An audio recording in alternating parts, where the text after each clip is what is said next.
狗每天呢都会到这个沙发上或者床上，就会有很多细小的毛发粘在上面，清洁呢就是一大问题。最开始呢家里面有吸尘器，然后搭配的除螨仪，使用起来呢不同的材质上它的效果会不同。像这种材质的话，其实是很难吸起来的，收效甚微，就不得不考虑用到我的除螨仪。但是除螨仪呢是似乎针对于这种材质还是很难清洁。虽然说效果有了一定的升级，但是呢还是差强人意。那就只有考虑到用上我的终极武器。平时家里面呢，其实我是有自己买的有吸尘器来解决日常的地面灰尘问题的，但是呢，我还是会选择去买一台卡赫家的这种大型的家用吸尘器，不仅仅是因为价格的便宜，更多的呢是因为它的适用场景更多，吸力完全没有任何的虚标，非常的好用。这台黄色的卡赫其实就是我家4、5年前吧，新搬家的时候买来做家装清洁，因为当时便宜，吸力又很大，我就买来用，结果一直用不坏，质量太好了，德国工艺嘛。结果后面4、5年的今天又入手了一台，打算把这台送给朋友。不吃不黑，客观点就是杨斌测评。其实作为一个家电类的测评博主我其实踩过非常多的坑。我最开始的时候呢，其实买的就是像卡赫家这样的这种大桶的这种吸尘器，但是最开始其实买的不是这个牌子，然后我觉得用起来就是吸力完全很虚标，4、5年前跟我说有2万多帕，接近3万帕的吸力，但是实际你在清洁的时候，我觉得就很不是那么回事儿。其实一个很简单的原理可以去测这个吸尘器的大小，你拿那个吸尘器的连接管的那个地方，然后直接去吸咱们那些缝隙和凹槽，看它能不能吸得起来。能吸得起来，就说明它的吸力非常大；吸不起来，基本上吸力都是虚标的。然后后面我把那台退了之后，又重新买了卡赫嘛。其实我买卡赫之前是有做过背调的，就是了解下来这个牌子是德国的，然后当时又觉得德国工艺不错嘛，就是买来试一试。结果后面就发现哇，真的贼好用，用不烂，特别的经用。但是说实话我也讲一下为什么后面我又换成这种无线的。其实主要原因就是我觉得，虽然说卡赫的线很长，有接近2米多、3米多这样子但是我就是觉得有线会不太方便，因为线在家里面到处拉过来拉过去的嘛，对不对？很麻烦。但是呢，它也有一个好处，就是有线的吸尘器它可以持续的保证它的这个吸力续航是 OK 的，中间不会说什么吸力衰减然后电量不足的问题，看你自己能不能接受。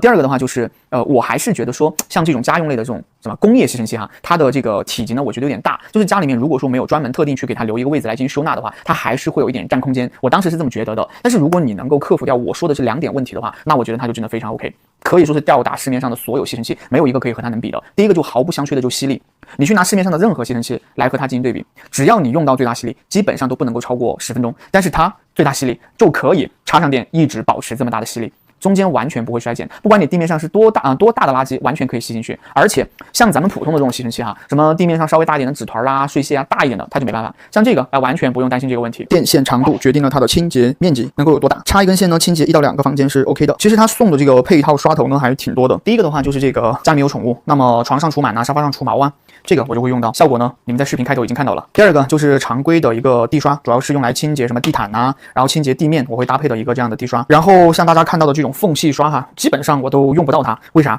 因为这款机器的吸力特别的足够，我基本上插上延长杆，你看像这样子，我直接吸缝隙，那些垃圾就可以被吸起来，都基本上用不到这个。用上它的话，只能说效果更好。第二个呢就是它的旁边，然后这2个呢是连起来收纳电线，下面4个角呢都是可以用来收纳咱们的这个延长杆，然后还有就是配套的这些刷头的常用刷头。所以说一个机器上面基本上整体的收纳就 OK 了。操作按键呢就更简单了，插上电就一个开机键，其他你啥都不用管。整体机器移动特别方便，又特别稳定，而且还特别的抗造，只要一倾倒了之后就会断电。旁边其实有这个拉手，我们往外面掰一下，然后呢轻轻一提，它就直接打开了。这个地方就是它的一个电机的一个位置。使用时间久了之后，看到没？这里旋转一下，咱们就可以把这些完全的取下来进行清洁。是不是很方便？这个还可以吸水用，结构设计简单明了，然后有效果。这个里面呢，大家看到这个超大的环形的，其实就是它的一个垃圾袋，是一个尘袋。你们看一下，这个尘袋的话，如果是咱们正常家里面脏污我觉得一个袋子用半年差不多，因为你就是灰尘毛发之类的。当然如果你说什么装修的时候，那个灰尘量的话，那肯定就是不够用的。里面的话就是一个质量很好的不锈钢，材质非常的结实但是唯一有一点点不好的就是它这个密封性。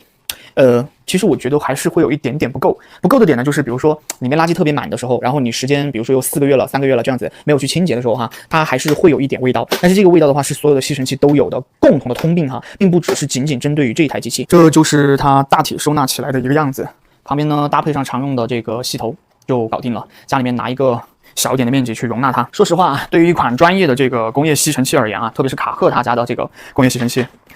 就没有什么是不能吸的，只要它的这个东西能塞得进它这个吸口里面去，基本上没有什么垃圾是不能吸的所过之处千尘不染，这个就是它的吸力实力。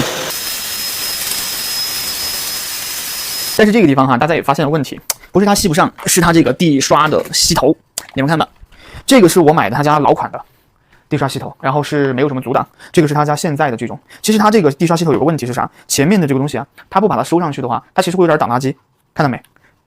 我们换成这种来试一下，这个是老款的了啊，试一下。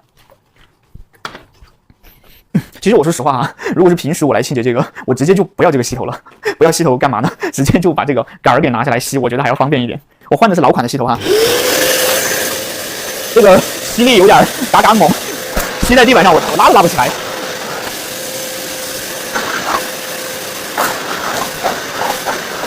它这个有点太贴紧那个地面了，我有点提不起来。我觉得还是这样吧。其实看到这个地方的话，也不存在说什么这种测试的失误哈。其实讲到最终，它为什么会出现这个问题，还是由于这种地刷的本身设计问题。但大家看到，其实没有用地刷的时候，就拿这个清洁，超级方便，对不对？而且的话，基本上你看，没有什么垃圾是吸不起来的。所以我说了，一般地面清洁的时候，我会用它的这个地刷。但是像什么犄角旮旯之类的哈，除了像吸床上这种要用除螨刷以外，基本上我都是用这个一个吸口全部搞定。可能大家对这个地方看到的话，还是会对它的这个地刷的吸头不是那么的满意。但是它官方是有选配的，你们可以去选那种比较合适一点的地刷吸头就 OK 了，好吧？我说到这个机器的测试哈，你不要把它当做是很完美，我觉得反而是那种很完美的机器，它一定是故意摆拍出来的。我给你们做的就是很真实的一个环境，有问题咱们就说，那这个问题能不能解决，对不对？能解决那就不是问题。而且像这种机器吸垃圾，它其实是不挑垃圾，啥都能吸。吸进去之后呢，你看像这些地方，你觉得存在这种缠毛的问题吗？不缠毛不卡毛，对吧？也不用去担心会伤害到它的滤芯之类的，巴拉巴拉。然后呢，也不用随时随地的去倒垃圾，4、5个月的时候把垃圾袋一丢就搞定了。这个机器最大的优势就是能吸，然后用不烂，然后呢还有个是啥？嘎嘎的扛揍，像平常猫砂盆旁边这种啊，也基本上你不用准备这个专用的刷吸头，我们就拿这个延长杆，然后拆掉一点，轻轻松松就可以吸下来了，效果是不是杠杠的？这款机器的一个大概使用效果的话，基本上就到这个地方给大家演示完了。其实呢，还是很想直观的告诉各位，就是它呢确实要比市面上很多大家看到的无线吸尘器会更好一些，更耐造，更方便打理。但是呢，唯一的缺点可能也就是大家觉得说这个有线嘛，觉得不太方便，然后呢，可能体型又比较大，这个就需要大家去客观的看待了。因为它有线的话，也就代表着它的吸力不会这个减弱，然后在这个中途它的这个吸尘的时间呢，能够一直都保持持续的大吸力。第二个呢，就是它的这个体积的话，确实是你需要在家里面给它留一个专门的地方出来，才能够更好的去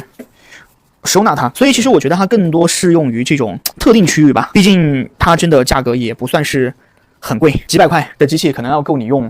7、8年了，我感觉。难道你觉得还不划算吗？特别是家里面养宠物的，就嘎嘎抗造。我觉得你们有没有去买过这个卡赫的产品呢？有的话，其实是可以给大家分享一下，在评论区留下你的这个使用体验。今天的分享就到这个地方了，希望对你有帮助。那如果说你关于它有更多的疑惑的话，也可以在评论区告诉我哟。